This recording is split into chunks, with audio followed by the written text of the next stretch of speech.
Source e-commerce network for professionals by professionals. So today I'm going to blow the lid off of retail arbitrage. I'll be one of the first to admit that it took a long time for retail arbitrage to earn my respect. And I've talked to tons of e-commerce managers all over the place that just, what's the big deal? It's not sustainable. They go in, they buy a few things on a sale rack, and that's the end of it. What's this guy going to do? Drive all over the place and go to a bunch of different stores and load up the back of their van?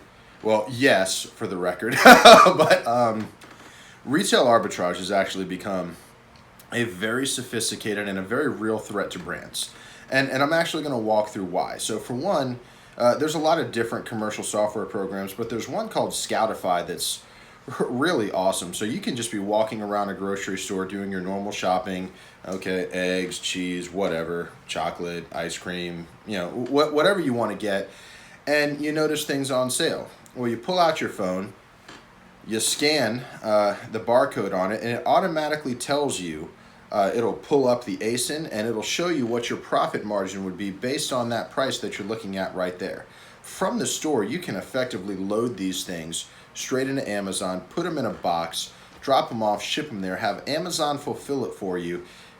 It's actually one of the easiest ways to acquire and sell product. And I can kind of feel what everybody's thinking right now. So what's the big deal? So they cleared a shelf at Target. They cleared a shelf at Publix or Kroger. Why do I really care? Because it's not just about clearing a shelf. There are ways in retail, just as if you've ever seen like one of those documentaries or videos online about couponing, there's different ways that people can use to really be able to acquire product in large quantity dirt cheap. One is wholesale clubs, okay? So you can walk into a BJ's or a Costco or certain other wholesale clubs and request a discount if you purchase by the pallet.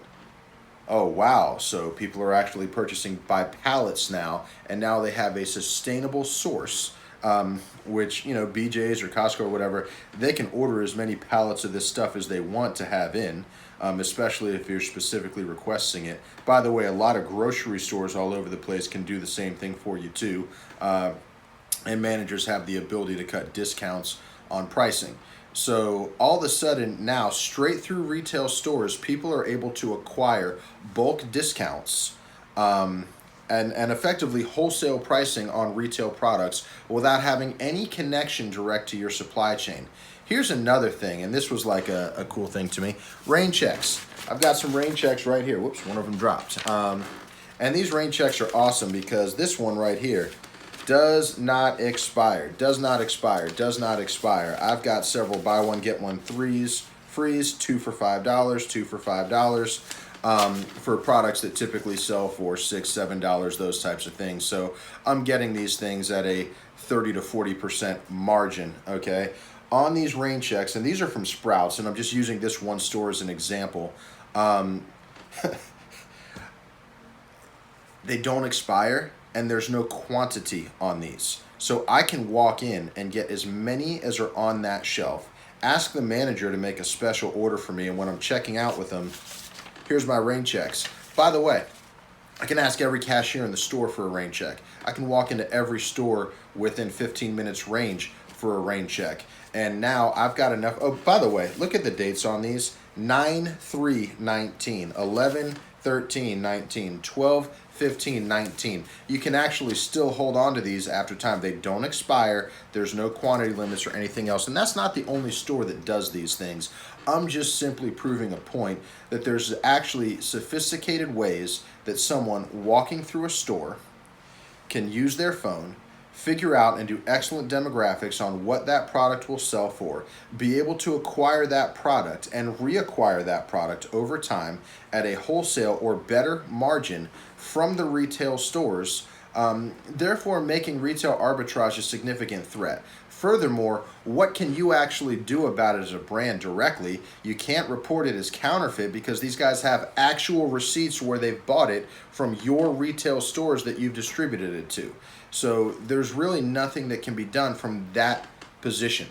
The only way that you can protect yourselves from these guys is by defending your trademark and going direct after these retail arbitrage threats. You're not going to be able to figure out where they're buying it from in your supply chain directly because they're not buying it from your distributors. They're not buying it from you.